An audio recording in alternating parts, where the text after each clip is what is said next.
Hi friends, வணக்கம். எல்லாரும் எப்படி இருக்கீங்க? இன்னைக்கு வீடியோவில் நான் சிக்கன் பிரியாணி ரெசிபி ஷேர் பண்ணியிருக்கேன். இன்னைக்கு நான் 1/2 கிலோ சிக்கன் யூஸ் பண்ணியிருக்கேன். 1/2 கிலோ சிக்கனுக்கு 1/2 கிலோ பாசுமதி ரைஸ் போட்டு செஞ்சோன்னா சரியாக இருக்கும். இது ஃப்ரோசன் சிக்கன் தான், ஆனால் நீங்கள் சரியான பிராண்டு கரெக்டான ஷாப்பில் வாங்கினீங்கன்னா அதோட குவாலிட்டி ரொம்ப நல்லாயிருக்கும்.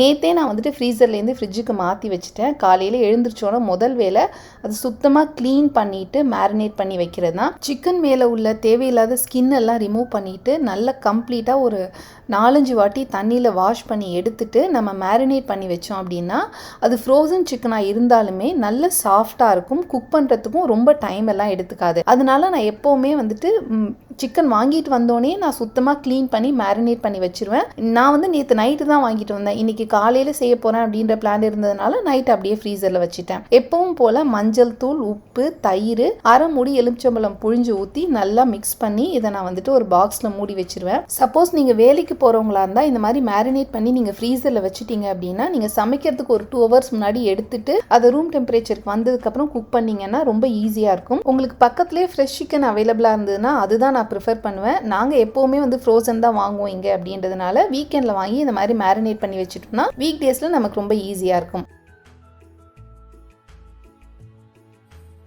அடுத்து பிரியாணிக்கு தேவையான எல்லாமே நான் ரெடி பண்ணி வச்சுட்டேன். அரிசி, சிக்கன், அதுக்கப்புறம் வெங்காயம், தக்காளி, ஃப்ரெஷ் புதினா, கொத்தமல்லி, இஞ்சி பூண்டு பேஸ்ட்டு, பச்சை மிளகா, தயிர், அதுக்கப்புறம் பார்த்தீங்கன்னா தனி மிளகாத்தூள், தாளிக்கிறதுக்கு பட்டை ஜாமான், அதுக்கப்புறம் ஆயில் பார்த்தீங்கன்னா 100 ml எடுத்து வச்சுருக்கேன். இப்போ நாம் பிரியாணி செய்ய ஆரம்பிச்சிடலாம்.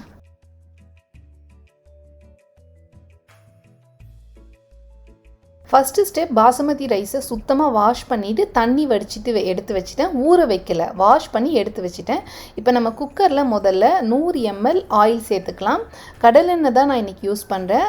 சிக்கன் பிரியாணிக்கு கடலெண்ணெய் ரொம்ப நல்லாயிருக்கும். இதில் நம்ம பட்டை ஜாமான் எடுத்து வச்சுருக்கோம்ல, இதை சேர்த்து நல்லா சாட்டே பண்ணிக்கலாம். அந்த பட்டை ஜாமானோட வாசனை நல்லா வந்ததுக்கு அப்புறமா நம்ம கட் பண்ணி வச்சுருக்க வெங்காயம் சேர்த்துக்கலாம். 2 வெங்காயம், நல்ல பெரிய வெங்காயமாக 2 வெங்காயம் கட் பண்ணி சேர்த்துக்கிறேன். கீழே டிஸ்கிரிப்ஷனில் இன்க்ரீடியன்ஸ் பார்த்தீங்கன்னா கரெக்டான மெஷர்மெண்ட்டோட நான் கொடுத்துருக்கேன். இன்னைக்கு நான் பிரியாணிக்கு ஒயிட் ஆனியன் யூஸ் பண்ணியிருக்கேன். இது எவ்வளோ வதக்கினாலும் கலர் சேஞ்ச் ஆகாது, நல்லா டிரான்ஸ்பரண்டாக தான் ஆகும். ஓரளவு வெங்காயம் வதங்கினதுக்கப்புறம் நம்ம எடுத்து வச்சிருக்க புதினா, கொத்தமல்லி இது ரெண்டுத்தையும் இந்த வெங்காயம் கூட சேர்த்து நல்லா வதக்கிக்கணும். நீங்கள் நம்ம ஊர் பெல்லாரி வெங்காயம் யூஸ் பண்ணீங்கன்னா அது நல்ல கோல்டன் ப்ரௌன் கலர் வர அளவுக்கு வதக்கணும். அந்த மாதிரி கலர் வந்தது அப்படின்னா அது பிரியாணிக்கு ஒரு நல்ல டேஸ்ட் கொடுக்கும். அந்த அளவு கலர் வந்ததுக்கு அப்புறமா நீங்கள் இஞ்சி பூண்டு பேஸ்ட்டை சேர்த்து அதோட பச்சை வாசனை போக நல்லா வதக்கிக்குங்க. இந்த புதினா, இஞ்சி பூண்டு பேஸ்ட் இது பார்த்தீங்கன்னா வெங்காயத்தோடய சேர்த்து வதக்கிட்டோம் அப்படின்னா அது பிரியாணிக்கு ஒரு நல்ல ஃப்ளேவர் கொடுக்கும். நம்ம சேர்த்த இஞ்சி பூண்டோட பச்சை வாசனை போனதுக்கு அப்புறமா நாம இது கூட தனி மிளகாத்தூள் எடுத்து வச்சிருக்கோம்ல, அது சேர்த்துக்கிறோம். தனி மிளகாத்தூளை இந்த ஸ்டேஜ்லேயே நம்ம சேர்த்து நல்லா மிக்ஸ் பண்ணிட்டோம் அப்படின்னா பிரியாணியோட கலர் நல்லா பிரைட்டா இருக்கும். அதனால இந்த ஸ்டேஜ்லேயே எண்ணெயோடய நீங்க மிளகாத்தூள் சேர்த்து நல்லா வதக்கிடுங்க. இது வதக்குனதுக்கு அப்புறமா தான் நாம தக்காளி சேர்த்துக்க போறோம். ஏன்னா தக்காளி சேர்த்தோம் அப்படின்னா தண்ணி விட ஆரம்பிச்சிரும். மிளகாத்தூள் நல்லா வதங்கினதுக்கு அப்புறமா நம்ம எடுத்து வச்சிருக்க தக்காளியும் இது கூட சேர்த்து நல்லா வதக்கிட்டு அதுக்கப்புறமா நம்ம எடுத்து வச்சிருக்க தயிரை இது கூட சேர்த்து கலந்துக்கலாம். இந்த ஸ்டேஜில் நான் இந்த பிரியாணிக்கு தேவையான உப்பு சேர்த்துக்கிறேன். இன்னைக்கு நான் 1 tablespoon அளவு பிங்க் சால்ட் சேர்த்துக்கிறேன். பிங்க் சால்ட் நம்ம ரெகுலர் சால்ட்டை விட கரிப்பு கொஞ்சம் கம்மியாக இருக்கும். ஆனாலும் நான் 1 tablespoon தான் சேர்த்துருக்கேன். நம்ம கடைசி ஸ்டேஜில் உப்பு செக் பண்ணிவிட்டு வேணும்னா அந்த டைம் ஆட் பண்ணிக்கலாம். இப்போ நான் தயிர் சேர்த்து இதை நல்லா மிக்ஸ் பண்ணி வச்சுட்டு இதை மூடி போட்டு லோ ஹீட்டில் ஒரு 2லேருந்து 2.5 நிமிஷம் நான் இதை வேக விட போகிறேன். கிட்டத்தட்ட 3 நிமிஷம் லோ ஹீட்டில் குக் பண்ணிவிட்டு ஓப்பன் பண்ணி பார்த்தோன்னா நம்ம தக்காளி, வெங்காயம், இஞ்சி பூண்டு பேஸ்ட் எல்லாம் போட்டோம்ல, இது எல்லாம் நல்லா மசிஞ்சு எண்ணெய் பிரிஞ்சு இது ஒரு பேஸ்ட் கன்சிஸ்டன்சியில் வந்திருக்கும். இந்த ஸ்டேஜில் நம்ம ஏற்கனவே மேரினேட் பண்ணி வச்சுருக்கோம்ல, அந்த சிக்கன் சேர்த்துக்கலாம். இந்த மசாலா கூட அதை நல்லா மிக்ஸ் பண்ணி விட்டு ஒரு 5 நிமிஷம் நல்லா கிளறிட்டு அதுக்கப்புறம் நம்ம என்ன பண்ணணும்னா பிரியாணிக்கு தேவையான தண்ணி சேர்த்து இந்த சிக்கனை முதல்ல வேக விட்டு எடுத்துக்க போகிறோம். 1 டம்ளர் பாசுமதி அரிசிக்கு 1 டம்ளர் தண்ணி நான் சேர்த்துக்கிறேன். நான் எப்போவுமே India gate basmati rice use பண்ணுவேன். இதுக்கு இந்த தண்ணி அளவு ரொம்ப கரெக்டாக இருக்கும், எனக்கு குழஞ்சது கிடையாது. எடுத்து வச்சிருக்க தண்ணியை இது கூட சேர்த்து சிக்கன் பீசஸ், மசாலா, தண்ணி இது எல்லாத்தையும் நல்லா மிக்ஸ் பண்ணிட்டு ஹை ஹீட்டில் இதை நம்ம மூடி போட்டு கொதிக்க விட்டுறலாம்.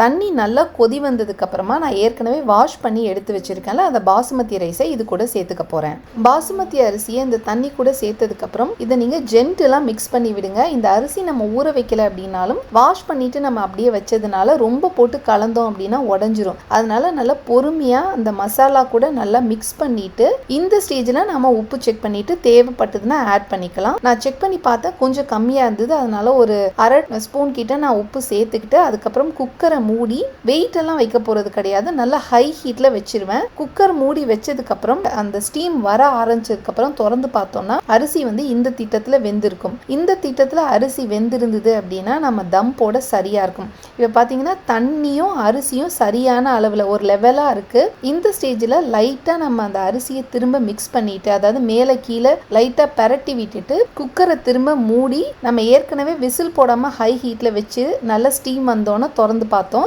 இப்போ விசில் போட்டு ஒரு விசில் வந்தோன்னா நம்ம அடுப்பு ஆஃப் பண்ணிடணும். அடுப்பு ஆஃப் பண்ணிட்டு நம்ம விசில் எடுத்து விடக்கூடாது. அந்த ஸ்டீம் கம்ப்ளீட்டாக ரிலீஸ் ஆகிற வரைக்கும் வெயிட் பண்ணணும்.